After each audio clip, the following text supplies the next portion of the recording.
Welcome to heCast, the official podcast of HeChangedIt. As always, my name is Mike Chisholm. As always, I am so excited to be doing one of these podcasts. It is my favorite time of the week. Anytime I get to have a conversation with somebody, and we get to just delving into it, telling our stories and learning from each other. I love that so much. Before we get going here, if you haven't subscribed or shared this podcast, heCast, please do that. If you haven't downloaded the HeChangedIt app, what are you waiting for? It is, we're beyond, they still say it's in beta, but boy, oh boy, the features that are set up in this thing already are really cool. HeChangedIt is doing some cool things, lots of great features in the app. Please download it, tell your friends, and be part of the journey that is HeChangedIt. As always, we always have great guests here with great stories. I'm very excited to pick the brain of our guest today. He is actually a pro golfer. It took a long ways to get to this pro golf existence that Garrett has for himself, but we're going to dive into that. I love picking the brain of professional athletes because many times, we hear the phrase success leaves clues. And when we talk to folks who are operating on a high level, whatever that might be, they have a lot of success and a lot of clues to give. And many athletes have that as well, talking about mindset, talking about where he's come from, where he is right now during a pandemic, and where he's going. I'm so excited to talk to Garrett Kucher today. Garrett, thank you so much for taking time out of your day to be part of heCast. Thanks, Mike. Thanks for having me. I'm excited to chat with you as well. I'm super excited to chat with you. So we got introduced by a mutual friend that we know from the hockey business, and we know because he's becoming part of our team here at Carl. So yep. Carl introduced us, and within about 30, 40 seconds, we realized that we have like a little bit of connections. I've got some cousins who grew up in the same village that you grew up in. You betcha, yeah. You grew up in a very small area of British Columbia called Fruitvale, BC. Yep. And your whole life basically. And then you started playing hockey, and hockey started taking you other places, which took you to golf. Is that a quick little synopsis of where you've been and where you're going? Yeah, I was playing kind of all three sports in Fruitvale before we made the move to West Kelowna. But I grew up in Fruitvale, BC. Tiny little town. I think the population was maybe 800 people at the time. And yep. And all I knew was building forts and playing sports. And it was awesome. I had my small crew of friends, and that's all I really knew. We didn't have cell phones. We didn't play video games or anything like that. So I guess that's where it all began for me. It's interesting listening to you. You speak the way that my generation speaks, but I got like a couple decades on you here almost. Is it this? It's the small town. The small town is kind of that last vestige of, we didn't have video games. We forts all the time. We didn't come home until the streetlights came on. That sort of a thing. You're one of the last ages to have that story. It's a very different story for those who are growing up now, isn't it? Oh yeah, I watch my nephews grow up now, and I'm so far behind watching them grow up because it's just so different. I mean, I'm so thankful for where I grew up. Even I haven't been back there for so long, like actually living. Yeah. But when I go home, it's just funny that, 20 years, 19 years later, I still feel like it's home. Yeah. So, it's, that's where my heart is. So. The Kootenays, British Columbia is that's kind of the shorthand for the region that you're from. A lot of hockey, a lot of athletics, actually. Yeah. Very cool athletics for big history. Hockey is kind of the forefront because it's Canadian sport, that kind of thing. Is that the first sport you started playing when you were young? Yeah, my dad coached the local junior team in Fruitvale, the Beaver Valley Nighthawks. And so I was caught in the dressing room, and, the guys would try to get me out on the ice. I was 2 or 3 years old. My mom was a figure skating teacher, and she taught power skating. So I can't say I was skating at age 2, but I was definitely on skates. So you have two parents who are both coaches in athletics. Used to be. Yeah. But yeah. Growing up, that's kind of how you had as parental figures. That's interesting. Alone having a couple of coaches as parents.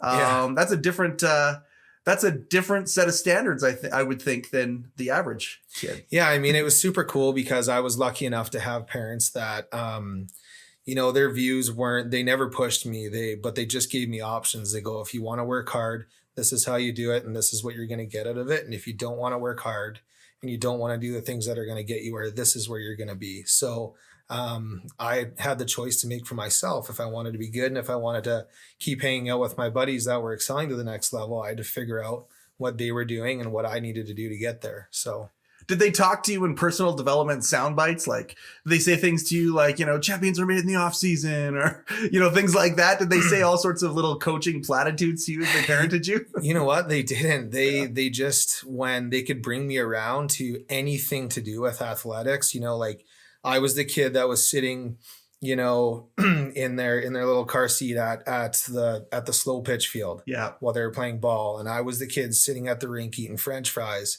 watching them play hockey. And then when I was 6, my grandfather started to teach me how to play golf. So gotcha. Yeah. And you were just a sponge the whole time. Yeah. Well, it was different when my papa took over for the golf world because there was a little more structure to it. Let's say, it was in Riverdale, which is also a really small town just outside of Trail. Yep. And before I was allowed to even step foot on a golf course, I had to learn how to respect the game. So, wow. He taught me the views of how to become a man out there, how to play the game, how to hold yourself out there. And if I wanted to do that, and if I figured out how to do that, then I was allowed to go check the golf course out. So I had many, many mornings where he would play with his, I think at the time my papa was 65 or so, but he had all of his retired buddies and they would play first time every morning. And I was 6, 7 years old and I'd come to the course. I remember the first time I came to the course, I took one shot and I kind of moped back to the cart. And he said, sit on the cart and you can stay there for the rest of the round and watch how we play. And I'm 6 years old. So wow. Yeah. And he just said, he goes, it's fine with me, but that's not how you play golf. So I sat in the cart for the next 3 hours and 45 minutes, more mad than I was because I hit a bad shot. So then I soon realized, they said, I can't do that anymore because I want to play. So, wow. I think it's just a gentleman's sport. I think there's tons of time for music, beers, hanging out with buddies and all that stuff. But at the same time, even guys having fun like that, They still respect the golf course. They still respect people around them. They still respect the environment. So I think it's really neat in that aspect. I'm fascinated by this. So you're 6, 7 years old playing hockey. Yeah. So you're seeing and hearing hockey dressing rooms, not just of your peers, but also parents and things like that. I know how the boys can act in the dressing room, but then you're also identified as sort of a higher level golf player already early, and you're also at the same age being taught these things at the same time. That's a very interesting skill set that you're learning as a child. Yeah, it was wild, and I mean, I guess even to this day, I'm still equally in love with every single sport, ball, hockey, golf. Obviously golf, I'm a little bit more involved because I'm it's your career now. And love it more because I'm in it all the time. Yeah. And, but I put that much loving care into every sport I played. And that's probably what, kept me going, is because I loved it so much. I loved the time that needed to go into it. I loved, just everything it took, because I didn't get all these cool gyms and workout programs and all these tools to get better. Literally, me and my buddies would come over on the weekend or after school, and we would play road hockey and play baseball and hit balls in the backyard with our golf clubs and we would, at 6, 7 years old, we'd cry when we had to come in. So it was, we were just given clubs, a glove and ball, hockey stick, and a hockey net. And that was all we needed. Go. That was all we needed, because everybody around me loved doing it too. Like that's how my town was. Yeah. Like if I can go home and all of my buddies that I grew up with went home, we literally all played road hockey together, all played ball together. You look at our old baseball, little league pictures, we're all in it. That's what was cool about that town is, well, it might've just been my age group, but I think that's what really kind of, engraved that mindset. That's really cool. What a great place to grow up and a great backdrop to have. Let's go further on till you're in your mid-teens. You're playing some pretty competitive junior hockey. Yeah. And are you still golfing whenever you're not playing hockey? Was the pedal for both sports down hard the entire time? Yes, but I had to make sacrifices in different times because what happened was I would go from, it actually got crazy when I was in high school, because when I was 16 and 17, so grade 11, grade 12, I was playing AAA hockey in West Kelowna. Right. And then when that finished, I was still in school, Right. but I was playing American Legion in the Kootenays, and we played in the Idaho League. Oh, So I would get on a Greyhound bus Thursday. I'd get a half day on Thursday, take all my schoolwork for me, Greyhound 4 hours to Trail, load up on the bus with all the guys, go over the border down wherever, Yep. Lewiston, Spokane, Yep. Coeur d'Alene, play all weekend in baseball, get home on the bus at midnight, Greyhound in the morning Monday back to school, and get to school late afternoon on Monday, and then do my schoolwork, and then back out there. And we're not talking college. We're talking high school. We're talking just high school. Oh my God. Yeah. That made you grow up. Well, I loved it, and I wanted to, and then, I just wanted to do it. Yeah. Like, I didn't care how long I sat on the bus. I wanted to go see my buddies on the ball team, and I wanted to see my buddies at school. And then what happened was, then I started playing junior hockey. And when I was not playing hockey, I was working at the golf course. Right. So when I was working on the golf course, I'd play golf and hit balls and Immersed right in that. Yeah. I don't know anything else other than sports. I really don't. I want to talk about that as we move forward, because, at a certain point, we'll fast forward to the point where obviously you're a pro golfer now. You had to make a choice. I'm thinking about athletes right now who are, we're in the middle of a pandemic as we broadcast this. I think about athletes who are having to make big choices. You had to choose between two sports, but you've stayed in sports and you spent your 20s all in sport, which is amazing. Mm-hmm. But the idea that people can age out of these things, like you say, this is all I've ever known. Yeah. And that is a unique place to be as well, where you have been able to stay in. I imagine you're grateful of the yin yang that you've been able to kind of stay in this. The idea of moving out of sport, moving into something else, how does that make you feel when I talk about that? I haven't even thought about it, and I don't want to think about it.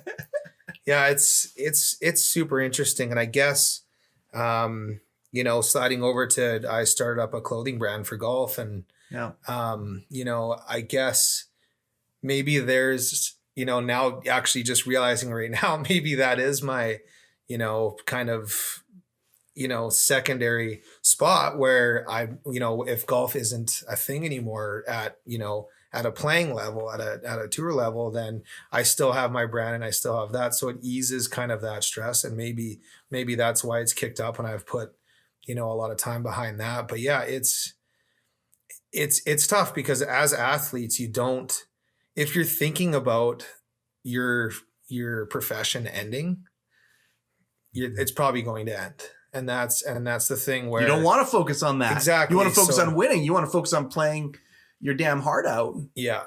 It's tough. So you get yourself in this juggle where, okay, this is a grind right now. Yeah. I'm not making any money. I'm not making cuts. I'm living somewhere in the world. No one speaks English. Yeah. I want to be home. I want to be with my buddies or my family. And then you've got the other side where you can't think that way because you're pulling yourself in two different directions that are poison for both parties.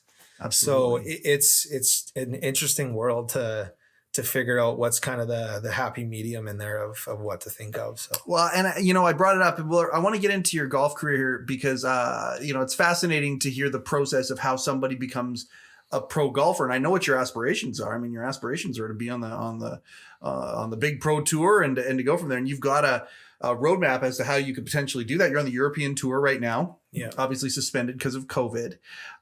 Last week when we talked about this a little bit, and I said, think about working a 9 to 5. And you're like, you could never, ever, ever think about something like that. Mm. And when we talked about the idea that when somebody really pours into athletics, really at the end of the day, it's the same kind of training that somebody would have if they want to be an entrepreneur. Yeah. And it's interesting how you went from a team sport, like even how you communicate. We talked about this before we turned the cameras on, the typical hockey interview, right? Where people always make fun of that, the stereotypical thing where the hockey player doesn't really look at the camera. Oh yeah, I got to play as a team, got to get pucks on the net, got to do this. You're not that because you switched from a team sport with all of the amazing things you learn in that, and you really focused on an individual sport where you are the brand. And you're really kind of learning how to become a business on your own doing what you do, aren't you? Yeah. Yeah, it's interesting because it really flips you to, like, I remember when I played hockey, you'd always have your captain, your assistant, or one of your buddies on the team come up and kind of, tap you and say, hey, let's go, man. I got your back. It's all good. Yeah. Or the coach would be like, hey, you know what? You need 5 minutes. Like, come sit over here. Right. and that was great because you had a team that would go out there and still do it for you. And golf's really different because it tests you in every aspect. It puts you in a spots where you can contradict yourself. You can tell yourself different things. You can be positive, you can be negative, and everything you do is so drastic, and it's so beneficial or it's so penalizing. It's not, nothing ever happened, nothing is ever in halfway. The middle. No. Right. So that's really interesting in the side of golf. And you just really have to sit down and stare in the mirror and figure out how you're going to believe in yourself, because the moral of the story is the ball's not moving, and it's not moving until you hit it. So you make a decision before you hit it of how you're going to hit it. Are you going to hit it with a bad attitude and believe that it's going to go in the water or OB?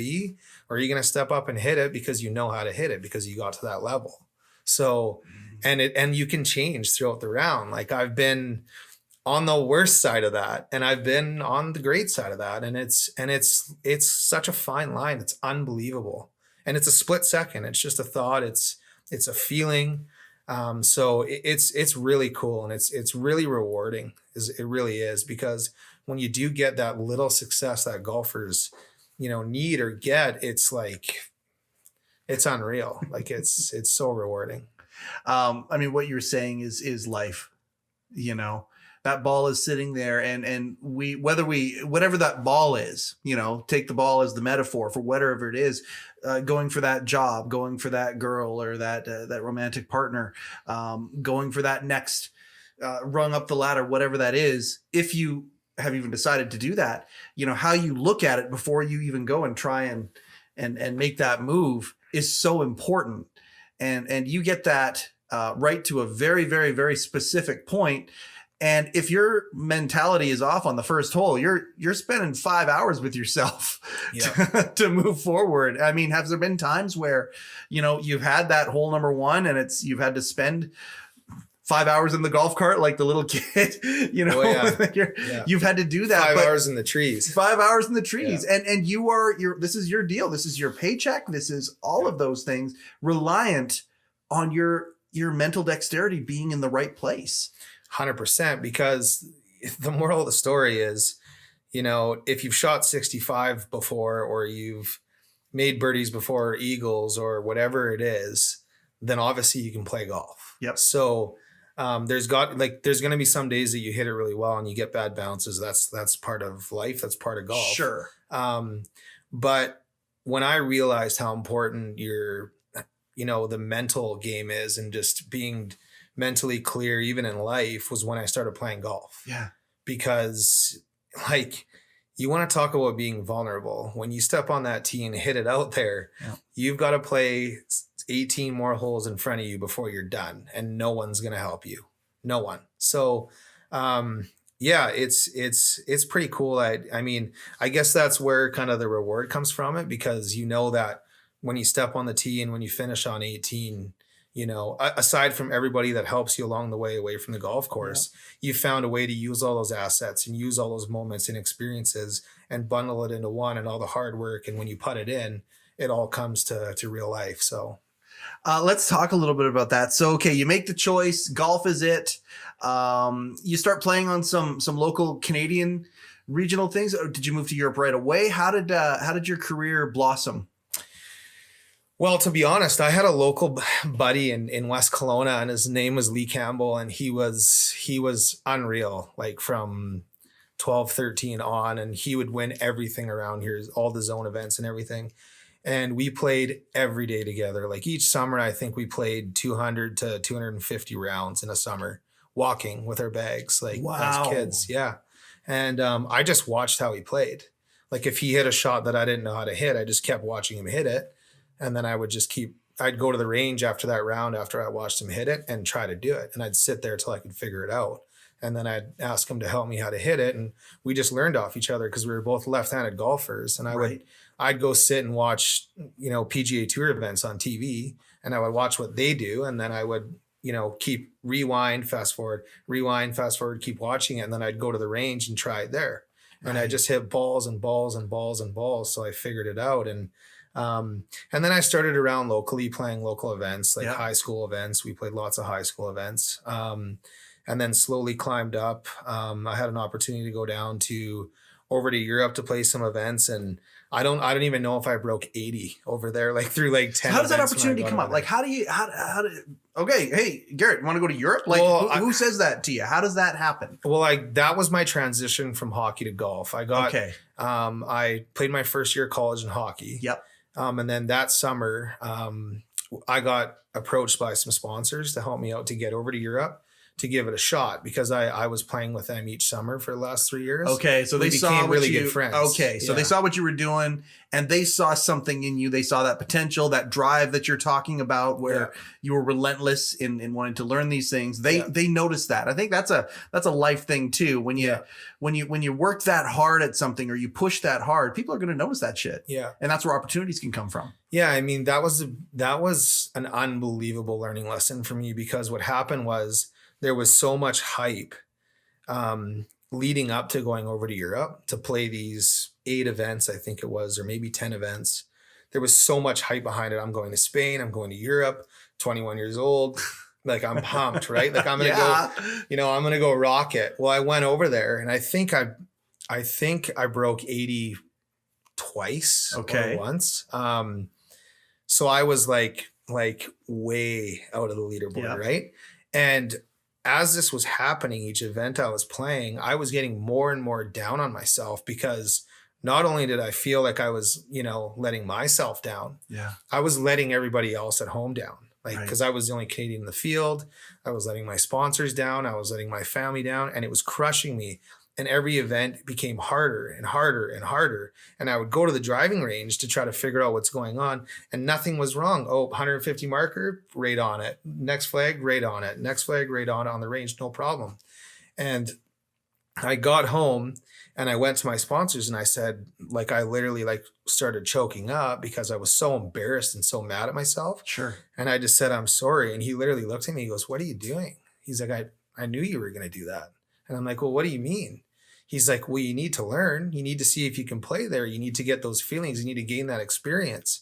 And right then and there, I was like, why didn't I just realize that, I was given an opportunity to go, whether it was, playing well or just learning how to deal with my emotions. Right. I've never been in that scenario before, but yet I put myself in a position that I thought I was Tiger Woods. Right. And I thought I was going to go over there and have all the success, when I didn't even know what I was doing. Right. So it was unfair to put that weight on my shoulders. For yourself to put that weight on your shoulders. Exactly. Because all it did was, if I knew experience-wise that wasn't the way to go about it, and I was positive, and I said, hey, this is what happens. Yep. Then those, instead of 8 events being crappy, it might have been 3 or 5 or whatever it is. And then I'd be like, okay, now I can play here. I'm not as nervous. And, so it's. How many events was it before you actually reached out to them and said that and had that conversation? Was that nearly when the whole thing was over? Yeah, when I got home. There's the lesson right there. Imagine after event 2, if you would have had that freedom, where suddenly you were given that permission to. But it's a mental block. Right. And that's the thing, where it's like, it's like whoever, like if Buddy down the street's going to go play, in the NHL or whatever, and he's never played in the NHL, well, he needs time to settle in. There's a learning curve. Yeah. And Lafreniere's getting that this year. I mean, Lafreniere goes number 1, goes to New York. Well, and I mean, people are screaming and yelling because he didn't get, 30, 40 goals in this shortened season. Yeah. I mean, my God, the guy can play hockey, but there's a learning curve there to go to New York City and play in the NHL, Well, it's, and it's tough, right? Because that's what the world puts on people, though, right? Because he's good. Sure. And people know he can play well and do all these things. But at the same time, people are a lot different in their head and mentally, and who knows the experiences they have, who knows the experiences they don't have. Yeah. So who knows, right? You got to fill in some gaps though. Yeah. So, and that's what you were doing that first time you went over to Europe, right? 8 events. Yeah. Played okay. Like you didn't burn any houses down with how you quit. played. Yeah. But you didn't quit though either. Yeah. So what happened after those events? Like what's next? I got the opportunity to go down and play on the Vancouver Golf Tour. Okay. And it was awesome. Like it was great. The commissioner down there, Fraser Mulholland, that runs the tour, is phenomenal. He pretty much, if you're in Western Canada, he's probably giving you an opportunity to play golf to, get to the next level. And cool. It's class. Like he runs great events and so much opportunity to play. And are you making money at these points? You go to these events here. So you win that event like that. Yeah. Are you able to support yourself playing golf at this point already, or are you supplementing with something else? Well, you do need like sponsors and stuff like that when you first get going. But I mean, you can like week by week, you can, if you're playing well, you can keep yourself afloat and keep going 100%. Very cool. So you're in your early to mid 20s and you're playing locally, sort of locally compared to, British Columbia where you're from. And then what's the next big step from there? The next big step was I got into a tournament in Kelowna here called the Golf BC Championship. And that was also a massive learning curve for me. So, and that's another thing, like, touching back to where I was before, we, and that was a lot of pressure, right? Hometown crowd always wanted to play in the event. Sure. And I failed miserably there because I talked myself out of just about everything that weekend. And that was probably, the weekend that benefited me the most in my career, because it made me realize that, it doesn't matter how well you're hitting it or how well trained you are for that event.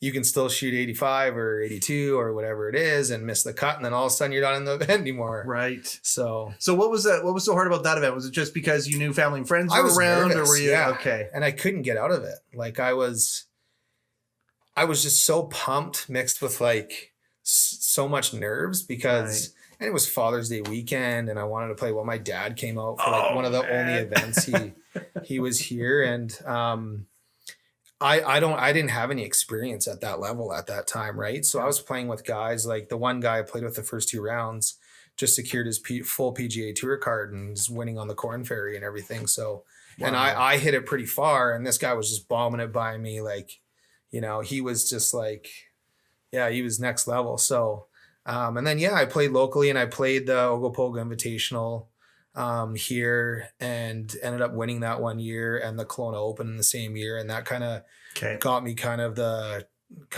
wave and kind of got me thinking that I can, start putting the clubs down and, working hard and getting to the next level. And so to go to Europe at that point?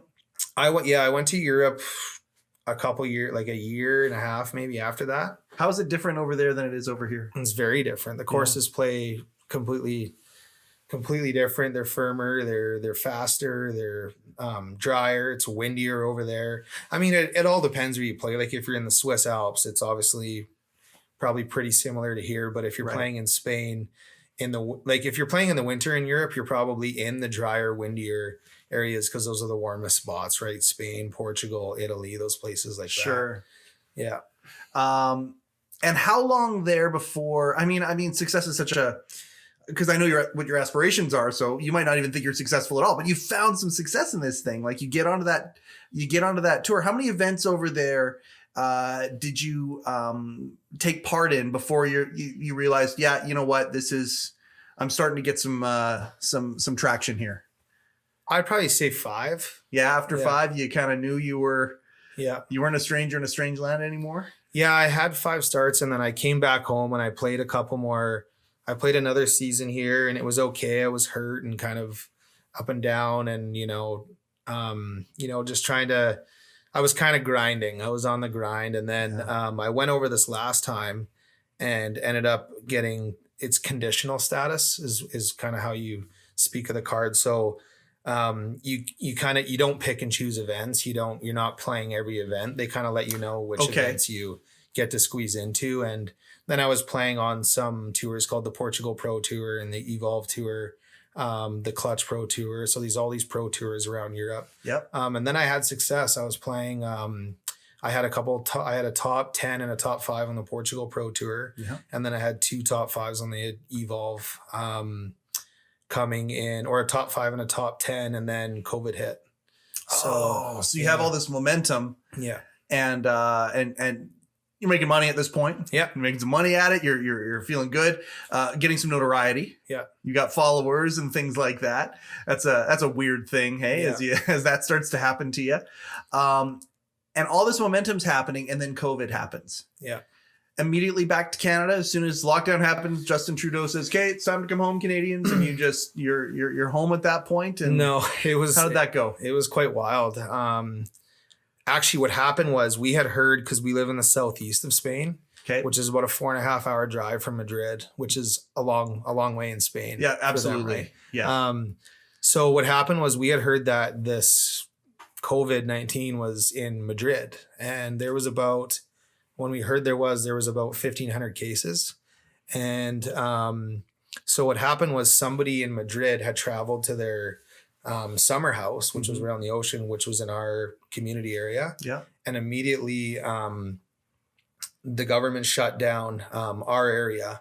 So within like an hour, we had notifications come up on our phone that we're now in lockdown. So my girlfriend and I and a buddy of mine that was living with us from Switzerland, we're like, okay, that's fine. 2 weeks. We'll just go to the grocery store and, right, get some food and water and stuff. And we'll just kick it the course back, is open. We live on the course. It's all good. We'll just play golf. Right. So, which was great. We loaded up. It was a Friday. I remember it exactly at like 6:00.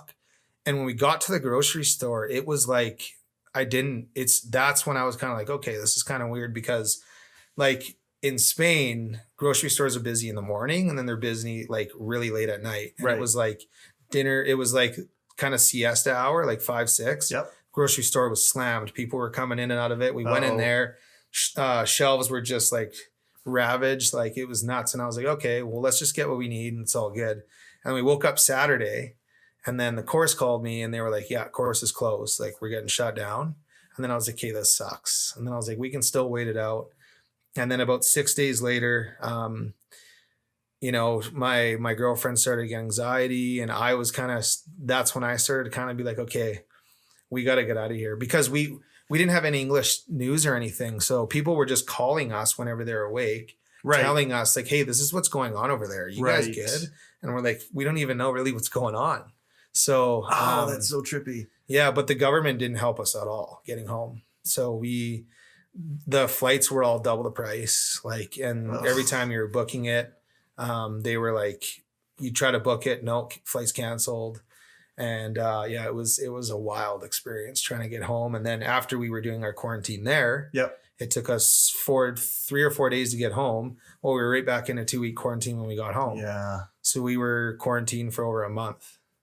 In sort of a new place. I mean, you hadn't expected to come back at this point. You'd expected to be, golfing and still moving forward. No. Kind of like getting slammed into a wall. Just a sudden stop. Yeah. And sudden change. How did you deal with that at first? You know what? It was, to be honest, it was kind of nice, because I had worked so hard on my golf game that I worked the full year before, and then usually I take a little bit of an off season, like November, December, but I didn't. I just continued on in Spain. We came home for like a couple of weeks for Christmas, but and then just kept playing. So I probably was coming into probably a month off anyways over there, and just kind of relaxing and kind of settling in, and then getting ready to go for the summer again. But as soon as I clued in that I wasn't going back to golf, then it started to get pretty heavy, and it just continued on. And then finally, somebody found that, I had finally my hurt wrist. Somebody found what was wrong with it. So as soon as golf courses opened back up here, I was 3 months. Well, I was 2 months with a cast, and then about 6 weeks with rehab to get back. And then when I was done that, it was winter. So the courses closed again. Right. So I got into like November, December in 2020, and I was like, this isn't good. Welcome to the suck. I was like, I need my girlfriend's like, you need something to do now. Like you need to figure something out. And I was like, yeah, like I finally caught myself. I was like, what's going on? I think there's a lot of guys who get into that place. Yeah. Where they get into that, it's almost like a hamster wheel. And then mid-run, mid-stride, why am I doing this? Or what am I doing? You start analyzing things. And I love what you did. What did you, when you decided that it's time to get proactive again and start living again, you built a freaking golf brand. Yeah. It was actually pretty cool how it happened. So is that what happened? You made the decision. Yeah. Okay, what am I going to do here? You started analyzing and you're like, okay, no, I need to continue building the brand that is Garrett that I've been building since I was a kid. Like, yeah. Pretty much just what happened was actually, I brought a hat here for you, but this is, thanks, man. Yeah, you bet. This is why we do the show, for the swag. Yeah. This is fantastic. Kucher Golf. Kucher Golf is your brand. Yeah, you betcha. And how did this happen? I'm gonna see if I can make this work. I might even take the top knot down. Sweet. And all that. Yeah. So pretty much what happened was that hat is actually the logo is actually a Lions Head Pub in Castlegar, and it's a really small town BC pub. Exactly right. And the owner Troy, he gave me a bunch of hats to go over to Europe and play in Europe, wearing them. And I got a hole in one. This is comfy. You got a hole in one? Yeah, wearing his hat in the first round. Oh my God. Are you kidding me? Yeah. So I called him and I was like, hey man, I need some more of these hats. Like I like them. Oh, no kidding. Yeah. So we decided we're going to do a collaboration together. And that's kind of how it all really started. I really enjoyed, people buying these hats. And what we did was we,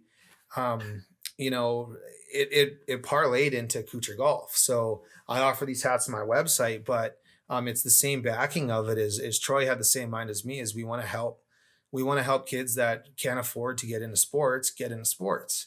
And we want to have communities that don't have, athletics or don't have golf or whatever, have that. And so this started as a give back, kind of I'm going to promote the local pub, all of that. And it started steamrolling. Yeah. Troy and I wanted to we were like, well, let's sell these hats together and build like our brands together and then give back to the community. And I was like, well, that's a great idea. Let's do it. And then what happened was I was like selling these hats, like through my, DMs on Instagram and out of the back of my truck. Yep. And I was kind of telling the same story up, at my buddy's place, and his wife, plugged in and she's like, well, I think we should make you a website. And I was like, okay, that's awesome. Let's do it. And then when we were doing the website, she's like, well, I think you need like more gear. Let's make a brand. And I was like, let's do it. Cause I had nothing to do. Oh my God. This is so cool. So we're sitting in their house, just like around a table. And that is where Kucher Golf clothing brand got born. And we just literally like noon to like midnight, 3 a.m. every day, because we were so restricted. We couldn't go out and do anything. Absolutely. Right? Yeah. No patios were open or anything, right? Because it was winter too, right? Yep. Courses were closed. And we just sat there every day and just worked on the website, worked on, designing clothes, designing this, designing that. Okay, let's do the first plug. What's the website? Is it kuchergolf.com? Kuchergolf.com. Okay. Kucher. Yeah. Okay. Kucher golf.com. Yeah. So, and then it's just growing to a fact where I'm going to start to get into schools and have a Kucher Golf bursary to have essentially at the end of the year a scholarship for kids to write into me. And I'm going to offer up a scholarship to the local schools that I went to. So okay, I want to. This is very, very cool. So I mean, you haven't even gone back to Europe. Talk about maybe in the fall, potentially fall of 2021, going back and all that stuff. I'm an idiot. I don't know anything about these things. So let me ask you this. You're being your own sponsor for some of the stuff. You got shirts, you got hats, you got all sorts of, I love that. Yeah. This is the Deadly Paradise one. Got some funky stuff. Yeah. And gonna get noticed for sure. And I mean, you've already got a following and you've got people all over the world already buying your stuff because of the work that you've done so far. Like, so cool that you've been able to pivot, and all of that work that you've done, you're still able to, even though it's on a completely different path or completely different roadway, you're able to take that work and still make it worth something, which is what a cool thing that is. Are you allowed to be your own sponsor going out there? Are there other sponsors who want you to be wearing their hat, their stuff? Like, how does the sponsorship in the golf world work that way? Yeah, essentially what happens is, like, you're speaking of being your own business. That's what a golfer is. So they uniquely can make their own relationships with any sponsors. So if a clothing company comes up to you and says, hey, would you like to wear our clothing brand for the year or 5 years, whatever it is, and you say yeah and agree to it, you pretty much sign a contract saying that you'll wear all their gear. Right. Yeah. So that's pretty much how it works. And in retrospect to anything, hey, we want to give you money, wear our logo and all this stuff. That's kind of how it works, kind of short form of it. Right. So basically one of the choices that you're going to have now is to decide what pieces other people can sponsor and what pieces you're going to self-sponsor on your own. Yeah. Whether I want to wear their clothes or my clothes. Yeah. Oh, that's really cool. These are good problems to have. These are great choices to be making. That is such a cool thing that you're doing this, and congratulations on that, on this project, and any way that we can help you promote your brand, we're happy to do that as well. And just well done on that, man. I want to talk to you a little bit about mental prep. I know we have to, I told you it was going to go by fast, and we are, but I do want to spend a little bit of time on this because this is fascinating to me. I'm a big fan of personal development. Yes, for sure. Without a doubt. But also like going down the little hacks thing that guys like, Tim Ferriss or Dave Asprey, or I'm a big Joe Rogan fan. So he gets a lot of these folks on his podcast that talk about some of the techniques that we use to live a better life, whatever that might be. You have actually had the opportunity to do some pretty insane mental dexterity training. Yeah. And I want to talk about that. I know you're going to come back at some point. We're going to do this more. I'm super excited to do that already. But let's talk a little bit about the program that you have done a month of in the last few years. What is the program that you have gone through? Yeah, it's Alpha Biocybernaut training. So it's Biocybernaut training in a sense. Yeah. Biocybernaut training. Yeah. Yeah. So pretty much you get taught to pretty much, kind of understand your brainwaves and different, alpha, theta, and whatever state of presence and mind you're in. You get trained to understand these brainwaves and how to control them, whether it's through enhancement or suppression. Right. And kind of relay that to memories or everyday life. See, I've heard of this before. U.S. Special Forces and things like that will give training like this to their elite soldiers and fighters and things like that. I've heard elite athletes doing this and whatnot. How does that happen? Like, what does that look like in learning how to get a handle so specifically on what's going on in your brain? What does that look like? Well, I think my first time I went there, at least my first 3 days, I think it just worked on my discipline. So you were thrown in there kicking and screaming. Oh, yeah. You had somebody in your life who's like, "Okay, no, you're doing this to help your golf game, to help your life, to help all these things," and they basically pushed you in there. Yeah, I got there and I was like, okay, when I got there, I was, it was all fun because I was like, okay, I'm flying there. I'm, bed and breakfast is awesome. It's super cool. Yeah. And then I got to like the training there at the big center, and we were getting hooked up to all these wires and having a conversation. I met the other two people that I was with. And the one guy that I was with the first time was super cool dude. So I was like, okay, this is all good. Yeah. Well, day 2, he's like, I'm out and peace. So I was like, this sucks. This really sucks. What made him quit? He just had a lot of stuff going on in his life. Okay. And, his business partner was like, yeah, it's all good. And he just decided that I got wasn't you for him. So, okay. Yeah, pretty much I went into this. You get hooked up to all these wires. You get hooked up to a thing that plugs in to all the computers that reads your brain data. Sure. So when you're thinking, it's recording what you're thinking of and stimulants, what's waking up the occipitals, what's waking up the temporals, like all these different brain waves. And essentially what happens is for the first few days, you just go down into essentially what they call a chamber. Mm-hmm. And it's a pitch black room, like probably, I would say 8 by 6 feet, maybe no bigger. So a small room, tiny, completely dark. You're sitting in a chair and you're hooked up to shit. Fully soundproof, hooked up to all these cords that go to the back. You're sitting in front of a computer screen and big speakers, And every 2 minutes, the screen comes up with numbers, and it's telling you all your different parts of your brain and what numbers they're tossing up in alpha.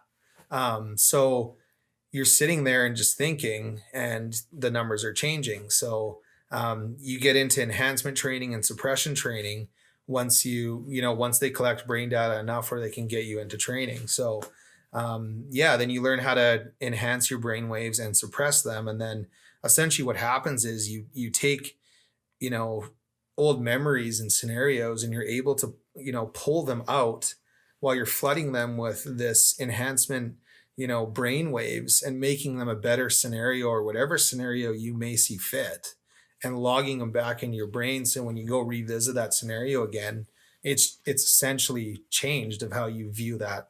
So these are real scenarios that you're thinking of in your life. Like, I mean, I don't want to get too personal, but you lost somebody in your life from the Kootenays, right? Yep.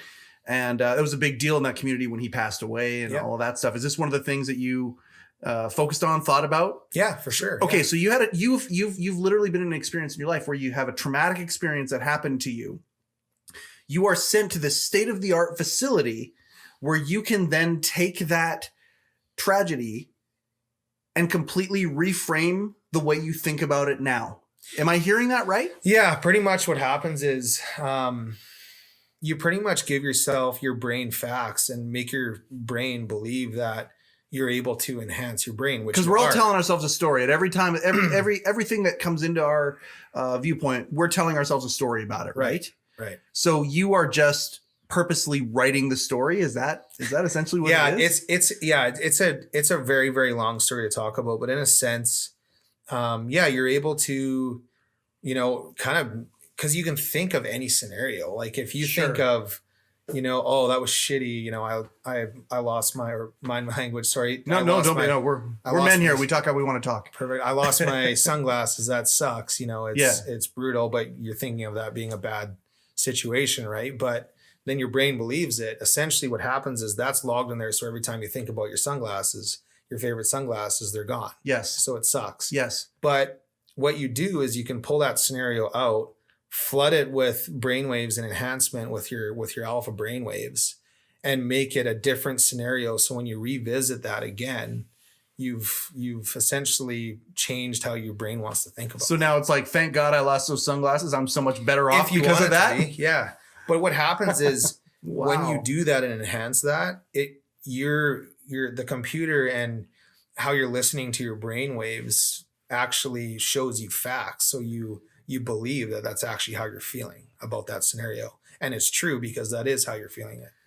So you're literally reprogramming yourself. Essentially, yeah.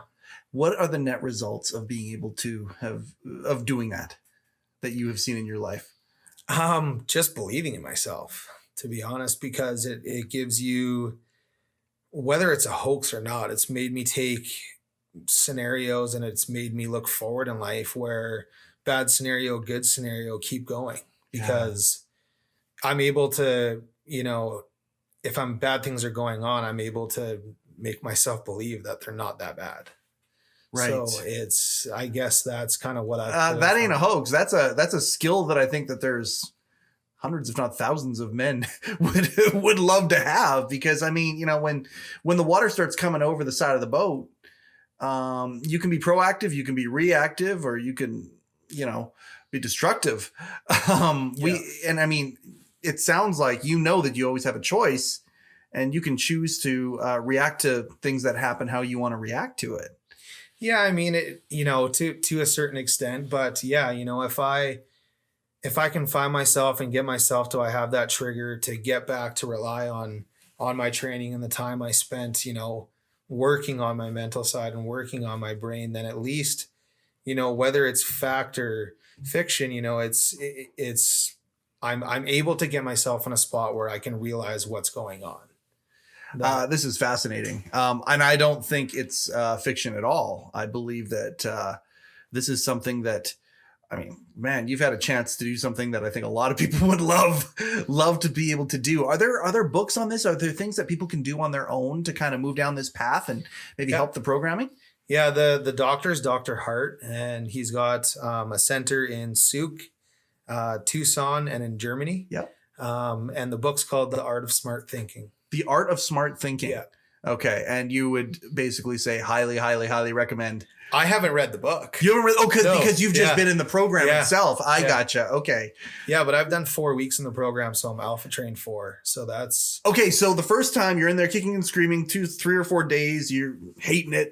Like I don't like this thing at all. Yeah. Did your first experience, your first week doing it though, did it end up being positive? Absolutely. Yeah. And then after that, it's like, yeah, give me more.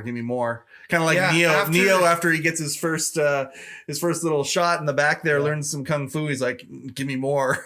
Yeah. I would say probably after the second week, I was like, okay, I can pull some good stuff out of this, because it was good too. Like, because I pretty much had to make a choice. Either I relax in there or it's going to be the worst time of my life. Right. Because I'm literally in like a box.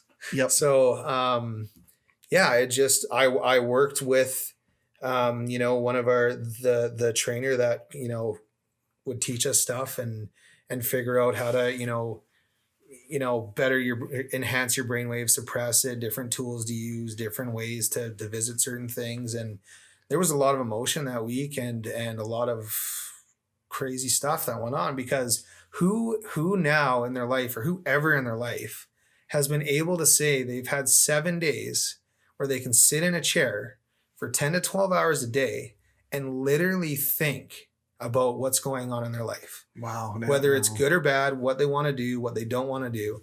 Who can say they've had 7 days to sit there and literally just think of how they want to go forward in life, or how their life's already been, or whatever it is. And that's how I kind of got through the first couple of weeks, where I was like, I haven't even had the opportunity to think about, oh, wow, that was awesome when we played that hockey tournament when I was 12, or played ball when I was 7, or hanging out at my grandparents' pool. I haven't even had time to, to visit all those cool things and great things in my life already. So even just to have that was pretty special. And then that kind of get me going. And I was like, okay, well, maybe I'll, work on it a little more. And then by 3rd and 4th week, I just dove right in, and it was pretty cool. It's a heavy week. Like I can imagine it is. You got to be pretty open to really do it, because, it's a long process to go for 4 weeks. So if I was only given the opportunity to go once, I probably wouldn't have got much out of it. Right. Because I kind of was the guy that didn't really have a great attitude towards it. So. Right. But isn't that, it's funny. You even talk about you had the decision to make what you're going to do with it. Isn't that, I've read a lot of books and talked to people who are way smarter than I am. And they've talked about that. Like sometimes we have this reality where, hey, you're going to go through this no matter what. And if we actually took a moment to stop and think about it for a second, that, okay, we are going to go through this no matter what. We can then decide, look, we know we're going to go through it. We can either go through it kicking and screaming, or we can actually go through it by applying ourselves, learning something, trying to have a better attitude and making the best of it. Yeah. And so many times we don't even slow down to be able to make that choice, but our attitude is everything. Yeah, 100%. And I'm the first one to admit, like I walked into a lot of stuff with, not really wanting to do it, or a bad attitude, or whatever it is. But yeah, like I really like that term that you said, if you're in a scenario where you have to do it, whether you like it or not, you do have 2 choices to make, right? Whether you want it to, even if it's not fun or anything, or you don't want to do it, you still have to. So yeah, it is up to you. Yeah. Again, another one of those coaching things. If it is to be, it's up to me. Right. Yeah. And you have done an unbelievable job of taking advantage of that. If it is to be, it's up to me. Like I say, they go by real quick. Before we finish up here and close up for number 1 of Garrett Kucher being on heCast, is the first episode that we're about to put in the can. I just want to say to you, we're about to hit summertime in the fall. Hopefully you're playing in Europe again. Hopefully you're getting things going, but instead of having just what you had before, you've now got a brand with you that you can build and blow up as you blow up your career in a good way. I just want to say, we just wish you the best of luck in everything that you do, of course, but as you are on this trajectory that you're on, we're going to be cheering for you as you go over there. And just before we finish up here, you're going to go over there and you're going to kill it this year. What's your aspiration? What do you want to do when it comes to your golf career? Well, I want to eventually play on the PGA Tour, play in some majors, and I want to have an impact on giving back to kids. I want to see. I just want to help, and I want to have a footprint, on that journey of being the person that is helping out these local small town communities and getting kids that couldn't afford it into sports. That is beautiful, because it's not just what you want to do for yourself, but it's what you want to do as you get successful, how you can give back as well. And that's a beautiful, beautiful thing. Thank you for taking time out of your day to be here, Garrett. We really appreciate having you here. Thanks, Mike. Yeah, I really enjoyed myself. Oh, outstanding. The first of many, man. There it is. Another one. My thanks to Garrett Kucher. Thank you so much for being here. So we got Kucher Golf. Check it out. Check out Garrett as he goes back this fall, and follow him along as we're going to be following him. Again, this ride that is He Changed It is such a fun one. And we're getting so much response from people already, and it's just in its infancy as to how big of a difference this thing is making. The communities are going now in He Changed It. Download the app, come on in, talk, listen, whatever it is. There's tons of resources in there. We've got a HeCast community, so I don't really go on the YouTubes and go back to comments and things like that, but I am active within the HeCast community within He Changed It. If you like what we're doing here, please share it. Please subscribe. And most importantly, thank you very much for being part of the He Changed It journey. My name is Mike Chisholm for heCast, the official podcast of He Changed It. Go change something.